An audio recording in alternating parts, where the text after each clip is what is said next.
Buenos días, mi nombre es Milton Manuel Medina García, soy estudiante de la Universidad Militar Nueva Granada. Este video tiene fines netamente académicos, está presentado a la profesora Zulamit Rodríguez dentro de la materia de Teoría de las Relaciones Internacionales en la carrera de Relaciones Internacionales y Estudios Políticos. El día de hoy voy a tratar de explicar los paradigmas de las relaciones internacionales o del estudio de las relaciones internacionales y tratar de enfocarlo dentro de una entidad del Estado que es la Comisión Colombiana del Océano. Entonces, antes de empezar debemos saber qué es un paradigma. Según el doctor Thomas Kuhn, un filósofo de la ciencia, un paradigma es un conjunto de convicciones compartidas entre los miembros de una misma disciplina científica acerca de los problemas y los métodos legítimos o herramientas de investigación en un campo de estudio. Entonces, un paradigma, ya como lo vimos, son como acuerdos para estudiar desde algún punto de vista una ciencia. Entonces, dentro de las relaciones internacionales tenemos tres paradigmas. El primer paradigma que se habla es el paradigma tradicional. Este se dio básicamente después de la Segunda Guerra Mundial, pero ya tenía teorías desde hace mucho tiempo. ¿Qué dice este paradigma? Dice que el Estado es la suprema unidad política, que la política nacional debe ser diferente a la política internacional, que la política nacional, como en el pacto social, siempre están orden, ley y paz, mientras que la política internacional es una anarquía debido al estado de naturaleza y la ley de más fuerte que se presenta entre los estados. El Estado es el actor y el poder es el factor de estudio. La investigación está constituida en la seguridad nacional. Tiene tres postulados. El primero nos dice que hay una rígida separación entre política interna y política externa, que la política internacional tiene una moral propia, donde priman los valores de poder y seguridad y la motivación humana no es relevante. El segundo postulado dice que el Estado y los estadistas son los factores fundamentales de las relaciones internacionales, que las relaciones internacionales básicamente son relaciones interestatales y que los seres humanos son solamente miembros de un Estado. El tercer postulado nos dice que las relaciones internacionales son esencialmente conflictivas y se tratan de una lucha por el poder y la paz. Y otra vez nos especifica que el poder es el factor fundamental de estudio en este paradigma. El segundo paradigma es el paradigma de la sociedad mundial.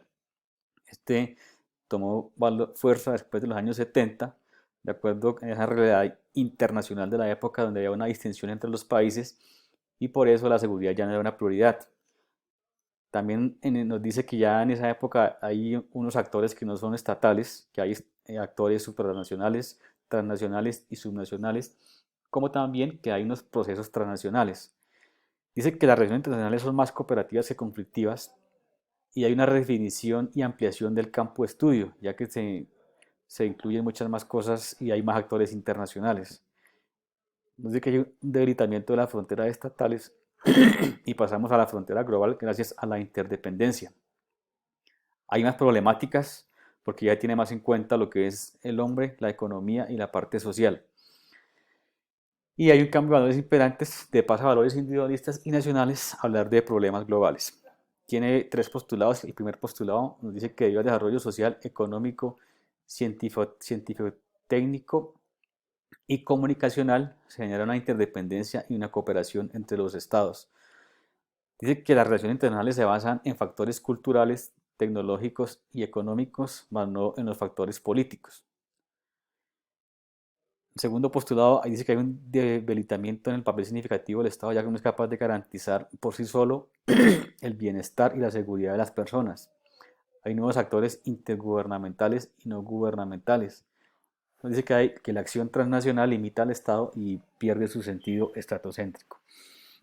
Como tercer postulado, nos dice que desaparece la distinción entre política interna y política internacional, gracias a la interdependencia que queda la necesidad de atender las demandas económicas y sociales. El Estado no puede explicarse solamente en términos políticos y militares.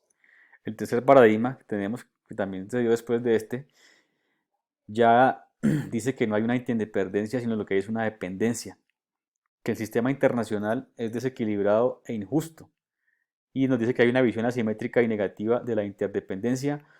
Este paradigma también se conoce como neomarxista por la realidad social. Está basado en la teoría del imperialismo. Hay nuevos fenómenos políticos y económicos que llevan a la dominación y explotación.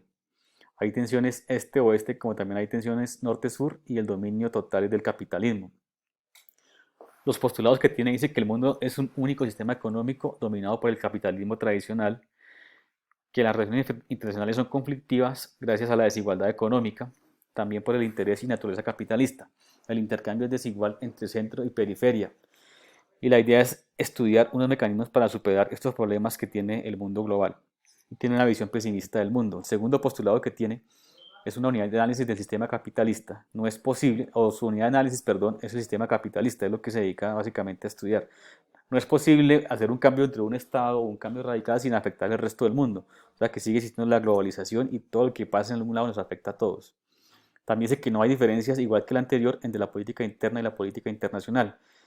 Los actores fundamentales cambian, ya que aquí dice que son las clases transnacionales, las empresas transnacionales, las ONGs y los movimientos de liberación nacional. El Estado tiene un valor en cuanto a las relaciones de explotación y dominación, de cómo un Estado puede dominar a otro y explotar al otro. El tercer postulado nos dice que la dinámica de las relaciones internacionales en términos de conflicto siempre es conflictiva las relaciones internacionales, que hay lazos de dependencia norte-sur y centro y periferia, lo que hablamos de países hegemónicos y los que están a su alrededor, y en menor escala hay una lucha de pueblos y de clases contra la explotación y dominación. Que las relaciones internacionales siempre van a sumar cero, o sea, que no van a servir casi de nada porque siempre va a existir esa dependencia y esa dominación y explotación de un país a otro. Hay negación de valores, intereses y objetivos comunes y globales. Entonces, la Comisión Colombiana del Océano es un órgano intersectorial de asesoría, consulta, planificación y coordinación del Gobierno Nacional en materia de la política nacional del océano y espacios costeros y diferentes temas conexos, estratégicos, científicos, tecnológicos, económicos, ambientales relacionados con el desarrollo sostenible de los mares colombianos y sus recursos. Esta comisión, mediante el decreto 347 del 2000, antes existía la Comisión Colombiana de Oceanografía, se reestructuró y se adoptó el nuevo nombre de la Comisión Colombiana del Océano. Como esta es una entidad del Estado, en su principio podríamos pensar que se debe enfocar y estudiar desde el primer paradigma, que es el paradigma tradicional. Pero cuando estamos empezando viendo la misión, algunas funciones y algunos objetivos, nos vamos a dar cuenta que realmente nunca se aleja del mundo global y que tiene que pertenecer a otros, aunque sea en la parte de una sociedad mundial, como el segundo paradigma, y en algunos otros, depende del enfoque de estudio y lo que está buscando el Estado, pues van a tener relaciones de dependencia, que es el tercer paradigma. Entonces, entre las funciones aquí coloqué tres que son importantes. En algunas partes nos habla de las relaciones internacionales, de que debe tener siempre enfocadas en organismos internacionales, lo que nos puede hablar de que siempre vamos a poder hablar entonces del paradigma de la sociedad mundial. Cuando dice también que siempre se habla de la donación técnica y la administración, el estudio y la conservación, estos son ya temas que se ven dentro del paradigma y las teorías que hacen en esta época de la dependencia. No podemos por sí solos mantener estos recursos, sino debemos de acudir a otros países donde puede que se generen relaciones o estudio del paradigma de independencia, de interdependencia o de dependencia. Esta es la más importante que tenemos dentro de la introducción, donde dice que Colombia busca ser una potencia media oceánica. ¿Qué es esto? Dice que cataloga un Estado que posee elevadas capacidades de poder marítimo, con la capacidad de crear, desarrollar, explotar y defender los intereses marítimos en la paz como en el conflicto. Facultad que tiene un Estado para usar, mantener en su beneficio el mar y sus zonas costeras, asegurando la capacidad de protección y participación decisiva en escenarios internacionales. Básicamente, aquí, como es una entidad del Estado, es primero por el paradigma tradicional, donde el Estado tiene el control de todo, y ahí también habla que es en paz y en conflicto. En otros casos ya, pues, ya no va a haber de pronto esa sociedad mundial, porque no hay apoyo, sino lo que hay es una guerra, entonces no hay ese paradigma. Y el paradigma de la dependencia, pues porque si quiere llegar a ser esa potencia, seguramente va a necesitar el apoyo de otros países y puede que se genere el paradigma de la dependencia. El objetivo general, pues simplemente habla de aprovechamiento económico de estos espacios, de darles una mejor explotación, siempre con la ayuda de otros países, donde podemos siempre hablar del paradigma de la sociedad mundial. Dentro de objetivos específicos podemos rescatar, pues ya ellos se van a enfocar en 5 temáticas de estos objetivos que las vamos a ver a continuación. Son 5 temáticas, donde para el desarrollo de todas esas temáticas necesita de la sociedad mundial, o sea, podemos afrontarlo dentro del paradigma de la sociedad mundial, pero siempre como es un Estado, trata de mantener su dependencia, su soberanía, entonces se puede dar dentro de la parte, la paradigma tradicional. Él siempre busca como Estado prevalecer y estar como Estado. Entonces se puede enfocar esta entidad dentro del paradigma tradicional, pero también él es consciente de que necesita de otros países, de lo que Colombia haga u otros países hagan dentro de la parte costera puede afectar nuestros recursos o los recursos de ellos. En ese caso podemos afrontarlas desde dentro del paradigma de la sociedad mundial. Pero esto nos puede llevar también a que se pueda afrontar dentro de los paradigmas de dependencia. ¿Por qué? Porque nosotros no somos una potencia, no es una potencia, y necesitamos del apoyo de otros países que sí lo son potencia, como ahí hace referencia en la comisión que pide asesoría de Japón, de otras potencias a nivel de mares, y se puede crear o estudiar esta entidad dentro del paradigma de la dependencia. En resumen, básicamente se puede afrontar desde cualquiera de los tres paradigmas esta entidad.